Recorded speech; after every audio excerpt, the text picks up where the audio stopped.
সুস্বাদু মাংসের ভর্তা। মাত্র 5 থেকে 6 পিস মাংস থাকলে আপনি সুন্দর মতো এরকম ভর্তা তৈরি করে নিতে পারবেন। এখানে আমি 5 থেকে 6 পিসের মতো মাংস নিয়ে নিয়েছি। চেষ্টা করবেন মাংসগুলো যেন একদম সলিড পিস হয়, মানে কোনো তেল চর্বি না রাখলেই ভালো, তাহলে বাটতে সুবিধা হবে। আমার মাংসের পিসগুলোতে একটু তেল চর্বি আছে, এটা কোনো সমস্যা না, আমি বেটে ফেলবো। তবে আপনারা কিন্তু অবশ্যই সলিড পিস নেওয়ারই চেষ্টা করবেন। আর এই যে দেখেন, আমি কিন্তু থেতো করে নিয়েছি পাটার সাহায্যে। পাটার উপরে রেখে সুন্দর করে শিলের সাহায্যে আমি মাংসগুলোকে থেতো করে নিয়েছি। আর এখানে দেখেন কাঁচামরিচ, শুকনা মরিচ, আদা, রসুন, পেঁয়াজ আর মাংস নিয়ে নিয়েছি।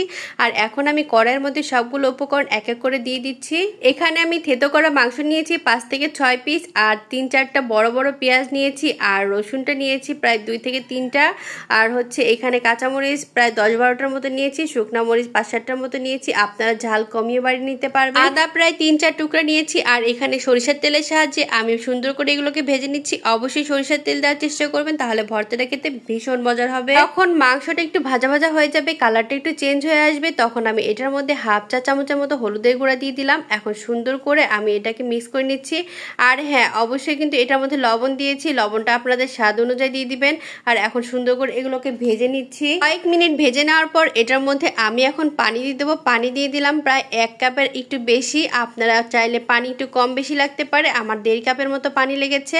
আর এখন সুন্দর করে পানিটা দিয়ে মিক্স করে আমি এটাকে ঢেকে দেবো সিদ্ধ হওয়ার জন্য। যেহেতু গরুর মাংসের ভর্তা, এর জন্য এটাকে তো সিদ্ধ করতেই হবে, সিদ্ধ না করলে তো ভালো লাগবে না। এর জন্য এই যে দেখেন, সিদ্ধ করার জন্য আমি বসিয়ে দিয়েছিলাম, আমার সিদ্ধ কিন্তু প্রায় হয়ে গিয়েছে। এখন আমি সুন্দর করে এটাকে নেড়ে চেড়ে আর একটু ভালো করে মিক্স করে নিচ্ছি।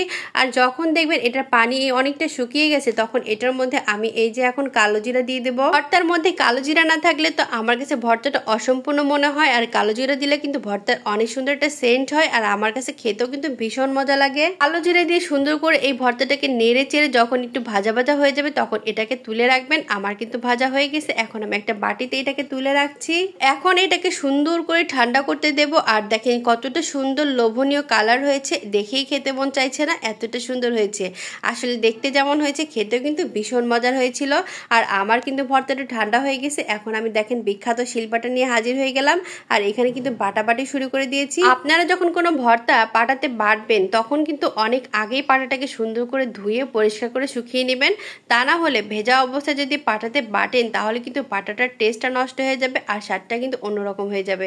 তাই এই টিপসটা অবশ্যই মেনে চলার চেষ্টা করবেন, তাহলে বাটা ভর্তার যে কোনো কিছুতে অনেক মজা হবে। আমি তখন অল্প পরিমাণে লবণ দিয়েছিলাম, তাই এখন আবার টেস্ট করে একটু লবণ দিয়ে দিলাম। আর সামান্য একটু হচ্ছে আমি সরিষার তেল দিয়ে দিলাম। সরিষার তেল দেওয়াতে ভর্তার টেস্টটা অন্যরকম হয়ে যাবে। আর এই যে আমার হাতে সরিষার তেল মেখে সুন্দর করে গোল গোল করে নিলাম, আপনারা আপনাদের শেপ অনুযায়ী করে নেবেন। আর এই যে আমার ভর্তা কিন্তু রেডি। সত্যি কথা বলতে ভর্তাটা ভীষণ মজা হয়েছিল, গরম ভাতের সাথে একদম জমে গেছে। আল্লাহ হাফেজ।